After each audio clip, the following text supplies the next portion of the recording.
বিলাসীপাৰাত সক্ৰিয় হৈ উঠিছে নাৰী দেহৰ ভয়ংকৰ জাল। গাঁৱৰ সহজ সৰল ছোৱালী মহিলাক অপহৰণ কৰি নাৰী দেহৰ চক্ৰত বিক্ৰী কৰাৰ অভিযোগ। তেনে ঘটনা সংঘটিত হৈছে বিলাসীপাৰাৰ বাঙালীপাৰা দ্বিতীয় খণ্ড গাঁৱত।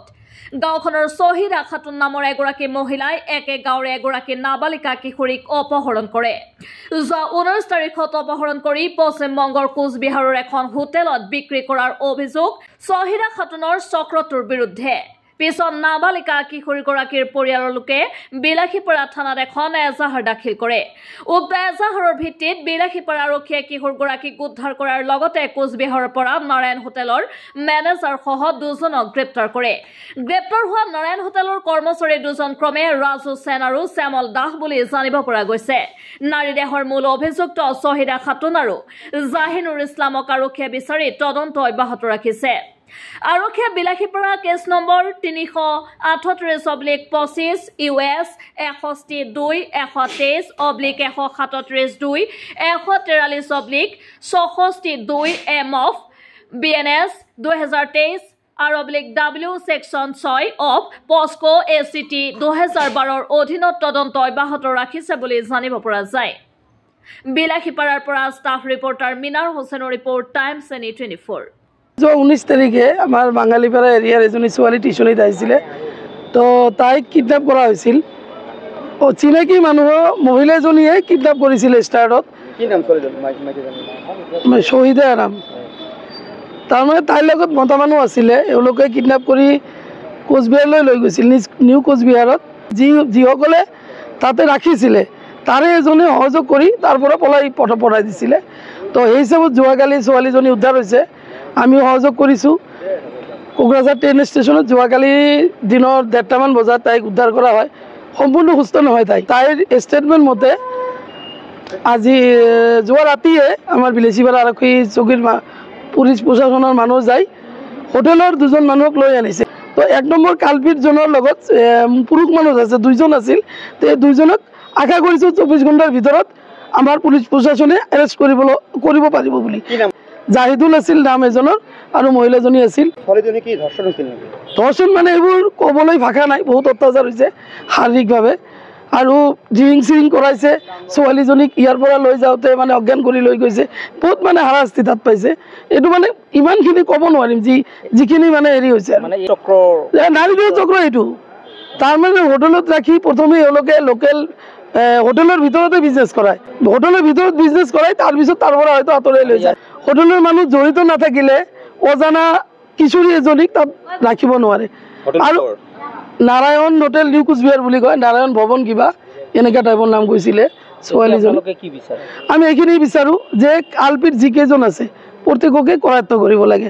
খালি হোটেলৰ মানুহখিনিক এৰেষ্ট কৰি জেল হাজত লৈ মানে পঠাই দি যে দায়বদ্ধতা কৰিব, সেইটো মানে আমি বিচৰা নাই। আমি বিচাৰিছোঁ যাতে নেক্সটত কোনো মহিলাক কোনো ছোৱালীক মানে এনেকুৱা অত্যাচাৰৰ বলি হ'ব নালাগে। কাৰণ মাইকীজনীত বহুত বেয়া বহুত ৰিপৰ্ট আমি পাইছোঁ। আৰু এই জাহিদুল নামৰ ল'ৰাজনৰো মানে এই দুজনৰ মেইন প্লান এনেকুৱা মানে চিকাৰ বিচাৰি ফুৰে আৰু এইবোৰ লৈ যায় তেওঁলোকৰ বাকীখিনি মানুহৰ একেলগে এইবোৰ কৰি থাকে। জাহিদুল শ্বহীদা কি কৰিছিলি? হোটেলে কাজ করতাম আমরা। হ্যাঁ, ঠিক আছে। ম্যানেজারও করতাম বা টুকটাক দিয়ে করতাম। আমরা রুম দিছি, ঠিক আছে। রুমে ছিল তোমার হচ্ছে 4 জন লোক, 2 জন হচ্ছে মহিলা, একটা বেটা ছেলে, একটা হচ্ছে মনে করো মেয়ে ছেলে বয়স হয়ে না প্রায় 15-16 বছর। 2টা আধার কার্ড দিয়া এন্ট্রি দিয়ে দিছি। ওরা 2-3 দিন ছিল, ঠিক আছে। কালকে বেরিয়েছে, ঠিক আছে। এইটা হচ্ছে আমাদের অপরাধ। হোটেল আপনার কোথায়? হ্যাঁ, হোটেল কোথায়? এগুলো হচ্ছে আমাদের নিউ কুচবিহার। মানে আপনার ওখানে কি নারী দেহ ব্যবসায় চলে? আচ্ছা, রুম দিই আমরা। রুম দেন? আধার কার্ড দিয়ে রুম দিই। এই মেয়েটাকে বিক্রি করতো? না, সেটা আমরা জানি না স্যার। আমরা রুম দিয়েছি, রুমে কি আমরা জানি না দেখি। মানে আপনার ওখানে দেহ ব্যবসায় হয় না স্যার?